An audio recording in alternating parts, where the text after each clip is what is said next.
Wadors. Hey, Reaves. That's how we refer to each other, last name basis here. It's such a pleasure to be out here speaking with all of you. To follow Miss Karen Carter. Is she something or what? That was just amazing. Karen is amazing, for sure.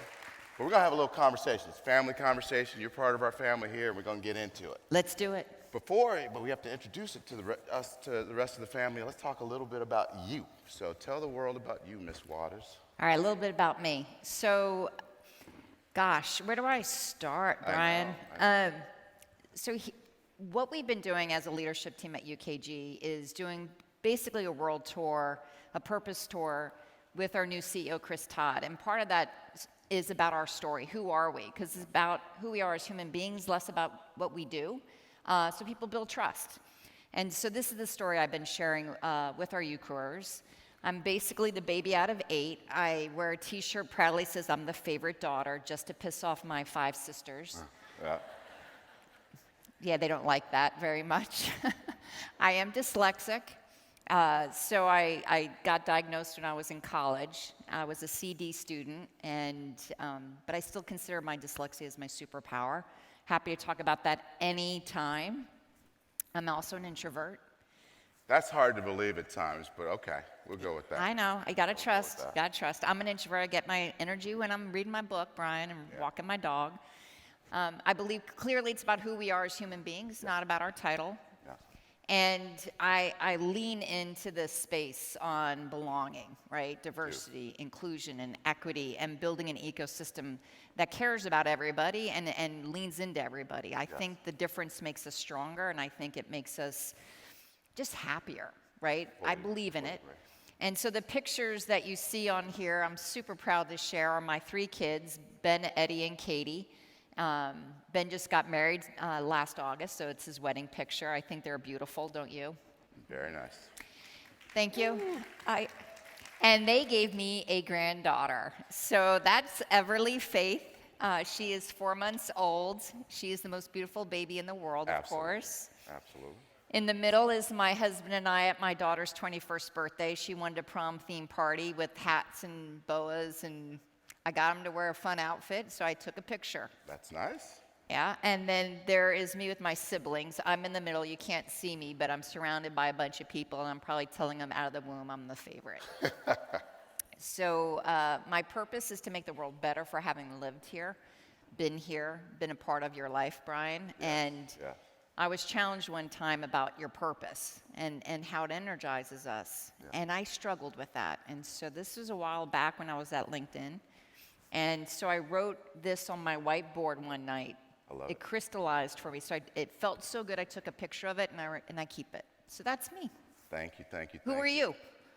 I don't know today, but no. My brother Marlon over there would know. I'm a brother from the hood who's up on a stage in front of exceptional people. So I grew up in South Central Los Angeles in the 60s. I should take that part off. People can date me. Very humble beginning. We called it, today it's called socioeconomically disadvantaged. $1,000 word for poor. In fact, in our family, we said we were P.O., because we couldn't afford the O.R. So that gives you a feeling for what that felt like. And as Marlon over here would know, for how many of you have seen the movie Boys in the Hood? I know Chris Todd has, because that's his favorite movie. There you go. In that movie, there are 3 main characters. There's Trey, who I was more like sort of studious. There's Ricky, he was the athlete, I had that going. And then there's Doughboy, and the vast majority, he was the drug dealer. Most of my friends were the Doughboys. So I would say, between that and growing up really focusing on civil rights, and I was fascinated by the fact that we could take people from this earth to the moon, and yes, that did happen. It didn't happen in the studio. I believe that to be true. Those things inspired me. Had the great honor to go to UCLA, study math and computer science, which launched a 30-plus year career as a technologist, 20 of those years in the Silicon Valley. Crazy, but I learned a lot from the goodness and the craziness that is there.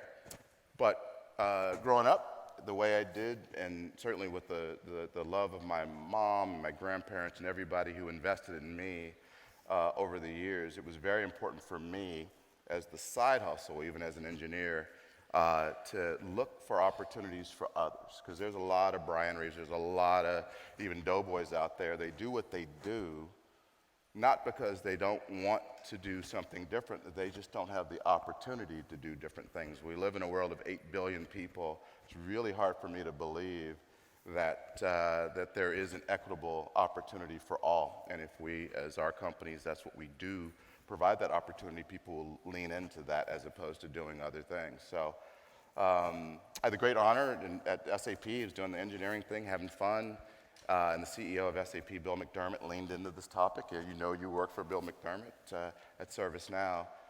And I made that thoughtful pivot into this role, but I still think of myself as an engineer. I'm only trying to solve a more complex business problem, which is humans we create.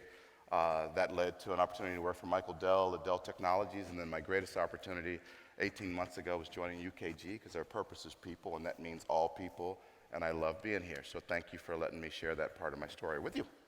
Awesome. Awesome. So thank you. Thank you.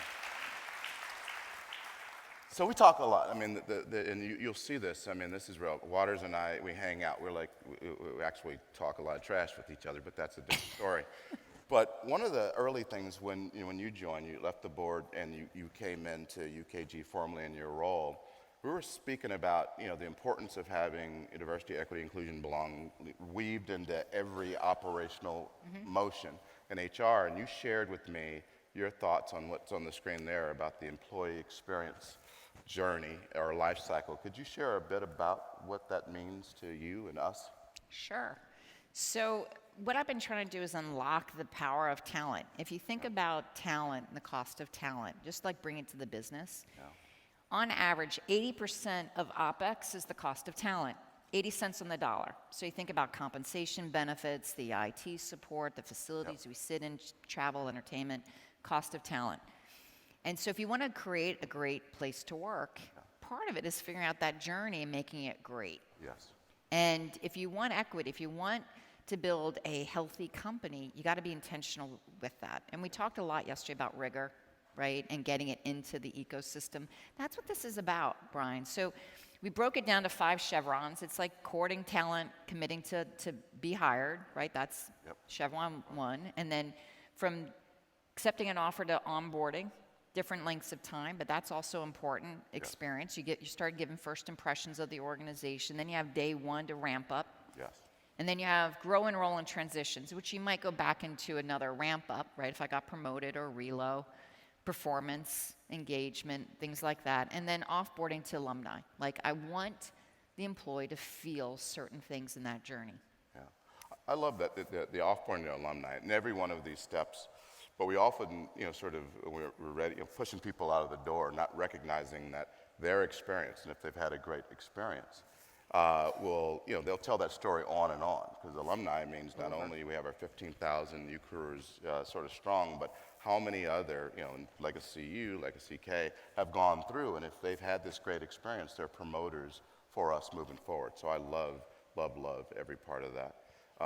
Then we talked about, you spoke a little bit about this idea, and what Pat is really great at, folks, is she's a teacher and she'll come up with these great phrases. And one of the phrases we were talking about, equity of representation, equity of opportunity, equity of compensation, equity of well-being. And she goes, it's an ecosystem of equity. And so that's what's on here. She's really good. So let's talk a little bit about, now a lot of people when they think, Pat, about equity, they quickly go to pay equity. Yes. And you're going to do at 11:15, and I hope everyone can make it. You're going to talk about this foundation. So speak a little bit about, sort of these equities and how they all work together, not just pay equity. Gosh, Brian, as like a head of HR, there's so many organizations that end up paying for the pay gap at the end of the year. They do their pay analysis. I mean, I like to say show of hands, but don't. Like how many had to write a check to cover the pay gap? Yes. And I felt that was fundamentally wrong. Not that we shouldn't be paying equitably, but that there's got to be a better system so the output is equity. Yes. Right? And so if you thought about that journey map, that ecosystem, how do you embed rigor, insights, tracking, the right technology, the right metrics, what I call chasing the right rabbit, Yeah. along this journey to make sure at hire, I'm looking at you the right way for the right pay with the right team. Yes.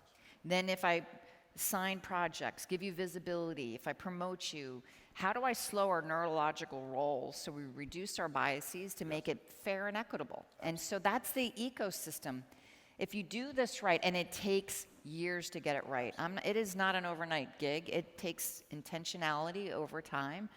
But the output is fair pay. Output is a great, healthy company. The output is amazing opportunity and growth in the organization. The output is that you are net better off by having been in that ecosystem because you got your swag, your confidence, you got your joy, your respect, your trust, your friends. Yes. That's what this is about. I love it, and you said it earlier. I mean, there's a number of companies, and I know they will speak to their pay equity initiatives, and they'll proudly state that, yeah, we paid X millions of dollars, and we closed the gap. And then the next year, we paid X millions of dollars, and we closed the gap. And the next year, and Yes. so on and so on. So you obviously didn't deal with the systemic nature of the situation. So you're absolutely right. It's not a transaction. You must be very precise and prescriptive across all the equities. I fully believe it. Which then leads us to our conversation. Again, another Pat Wadors-ism, which we call the tipping point. Yes. Which I love. We were talking, Franz Johansson is somewhere in here. We were speaking to Franz, great leader, about the tipping point. He was explaining something. You're like, that's the tipping point. So why don't you share with this audience what the tipping point is? Are you ever in a meeting and all of a sudden music starts going in your head? It's like that aha moment. This is the tipping point moment for me. So I was trying to drive large-scale change, and I was struggling to get the momentum in the organization. What does that mean? How do I make sure that we're going in the right direction, in the right speed? And this professor at Stanford talked to me about the tipping point. And I'm like, what does that mean? Like, I argue so much you give up and you tip over? Like, what does this mean to me? I lost. What's happened? And basically, it's math. And I love logic. So they said, look, if you got 10 folks on a staff and you have one person that's unique on that team, they may have an impact on that team dynamics, the philosophy of the organization, but it's minimal. And they'll normalize to that team within the year. Very minimal impact. You got 2 folks on that team that drive change. You're starting to have a tipping point. Tipping points between 20 and 30%. At 30%, you have your tipping point for sure, locked and loaded. And that means you're getting this flywheel of change. And so if you're driving change, you need a tipping point to make sure you have enough momentum when I'm not in the room, someone else is carrying the torch. And you have this amplifier. That's a tipping point. And everything goes so much smoother after that. It does, and you can feel it when it happens. And it was hard to put words to it, and the way you described it and that professor described it, it's pretty amazing when it happens. And I believe all of our companies are trying to, whatever initiative that we're pushing, it feels like it's, we're pushing that boulder up the hill. But at some point, if you have the commitment, not only from your leaders, but from the people in the organization, you will get to that point. That tipping point. And it starts moving down, which then leads into this one. I really love another one of the ones you talk about, the dance. I actually thought she physically wanted to dance, so I got up and tried to bust some moves and stuff. But he's a better dancer than I am. trying to do my thing out there. But we are in a, I don't know if it's unique anymore, but they're relatively unique for when I started 6 years into this field, where the relationship between a chief diversity officer or a chief diversity, equity, inclusion, belonging officer, whatever the names are, and the CHRO or the chief people officer, at times was contentious, to the degree that the diversity officer worked in HR and everything was good and dandy, but then people like myself would push too hard for change and it would throw things out of whack. But in our situation, we have the great opportunity to work, both of us, for Chris Todd, great leader, and we have this dance, the 3 of us. So let's talk, what is that dance? When it's working well, what does it look like, Pat? And when it's not working well, what does that look like? So the reason why I think of it as a dance, and we had this conversation when I was onboarding at UKG, so I've only been in my role 6 months. And I'm like, Brian, you got this, he had a strategy, he's got his pillars, a lot of rigor. It's amazing work that you and your team do. But it needs my system, my machine, to execute a lot of the strategy every day. Like, who's in the room when you're not in the room, right? To make sure we're carrying that same torch. And so it's not about alignment. I don't have to agree with everything that Brian says. And he may not understand the changes happening in the business units at the same time that I do. And so we have to, what Brene Brown talks about, the rumble. Yes. Like, they're not ready yet, Brian, or, oh, you're pulling me. You're leading this dance. And then sometimes I'm like, we can go faster. I'm pulling Brian. Yes. Yes. And so that's a dance. It's like sometimes I lead and like, we're ready, take advantage. Sometimes you're ready and you're pulling me. I'm like, okay, I'm going with you. But we know we have a music, which is our strategy. Yes. We know we have to do it together as a dance. It's a partnership. And I don't have to be always side by side with you. Yeah. I can be beside you. I can be behind Brian, and I can be in front of Brian. Yeah. And this tango that we do, because when he's in the room with Chris and my CEO staff peers, I know he's got it. And when he's not in the room and I'm traveling with the team, I got it. Yeah. That's the dance. And oh, thank you. Thank you. No. And folks, I can tell you, it's implicit trust. In the last statement, you said we don't have to be in the room together. What I find sometimes with companies is they're trying to do the dance, but they feel as though the dance partner always has to be in the room. Yeah. But, you know, if I know what you're doing and where you're going, you know where I'm going, then in any room we can have exponential impact, and we do that now. I don't know Or a about Chris, tipping if he's point. looking at, tipping Yeah. point. Chris is looking at us. We come at him from all sides is what we're saying here at times. But let's talk about the important, in this dance, the importance of, a senior leader dancing with us, right? Because Yes. we dance with Chris often.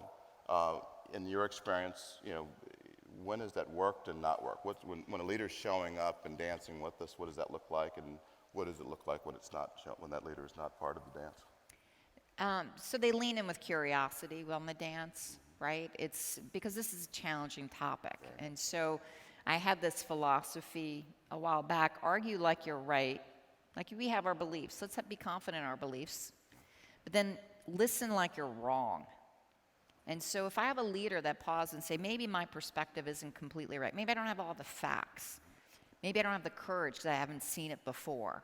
Yeah. If I have a leader that's humble, that's smart, that's willing to take some risks with us, that looks at his life learnings, that has the core element of the values, that's brilliance for me. I look for that fit. Yes. I don't need perfection. I don't need all the answers because that'd be kind of boring, Yeah. right? And humans, we're messy.